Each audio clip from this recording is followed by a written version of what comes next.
Most of your stress doesn't come from big problems. It often comes from all the little things that you're putting up with. Have you noticed that you feel irritated, distracted, more drained lately, even when nothing major is going on? Well, that's the impact of these tolerations. All the lingering annoyances and unfinished tasks, unclear expectations, emotional friction that you've been carrying quietly for a really long time. So let's talk about why tolerations drain so much energy and how reducing them can help you regain your clarity, confidence, and your calm.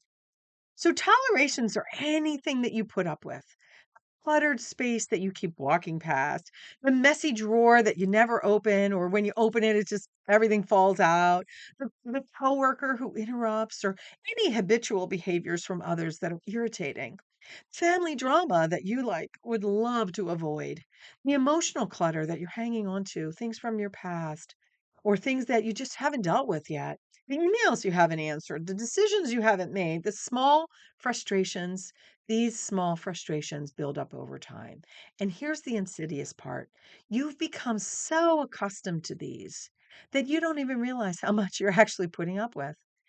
They blend into the background, and together they increase your friction, they deplete your clarity, and reduce your emotional capacity to lead yourself and others well.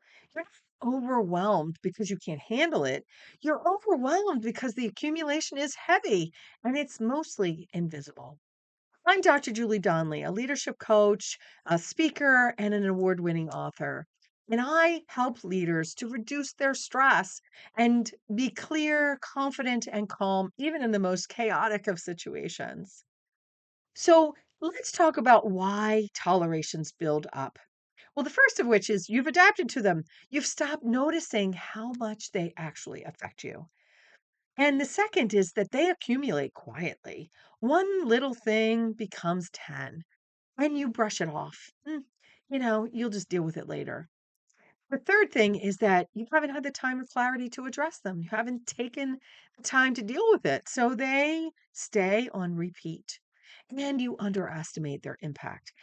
Every toleration zaps your energy. It creates friction mentally, emotionally, and physically. So we have to start with a mindset reset. Before you address the toleration, shift how you think about them.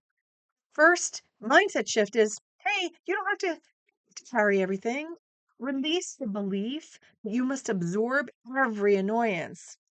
Remember that small steps produce big results. Don't worry about going after the big thing. Do one small thing. You don't need a full reset. One small shift can create real emotional relief. Every toleration is friction, and friction reduces clarity, confidence, and calm. And letting go is leadership. It begins with noticing what drains you, and releasing what no longer serves you is an act of self leadership. So, how do we do this? Well, we start with what feels heavy. What's one thing, just one thing, that's been bothering you the longest? Clear that first. And make one decision that you've been avoiding. Unmade decisions, unfinished goals, my goodness, they drain more energy than taking action. So just act, make a decision, choose, free your mind.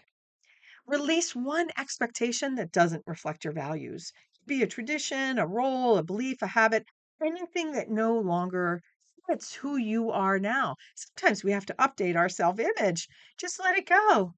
Address one friction point per week. Could be communication, expectations, processes, boundaries. Could be a process that doesn't make sense, a confusing expectation or a behavior that you've been tolerating. It could be about money, communication, family, relationships, anything. But addressing it creates immediate clarity and simplify your physical space. Clear one drawer, one surface, one inbox folder, one area of a closet. All those clothes that don't fit you or the ones that still have their tags on them that you've never worn, get rid of them. It creates clutter in your head and in your environment. Your environment influences your mood and mental state more than you realize. You don't need to fix everything, just remove one, then another, then another. Small steps produce big results. The goal is not about being perfect, it's about getting momentum. So I worked with all of my leaders, actually, all of my clients do this very important exercise. And this particular leader felt really drained.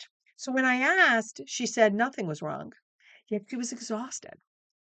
So we started digging, and what was bothering her, big or small. I asked her to list them all of these little things that she was tolerating, all the little things that she'd been putting up with.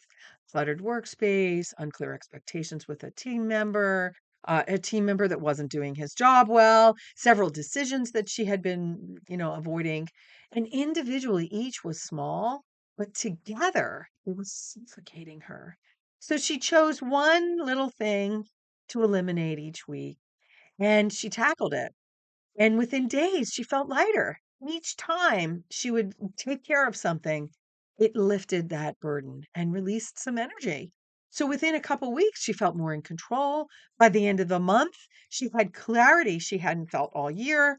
So when you notice friction, you increase your capacity. Take a moment to reflect. What's one that's been weighing on you? And what's one small step that you can take to release it this week? Now, if this resonated with you and helped lighten your load, I have another tool that you can access on my website. So please feel free to go look for that at drjuliedarling.com. Subscribe to the channel for more people centered leadership strategies. Like the video, share it with someone who needs a calmer, peaceful, a motivating video, and stay connected.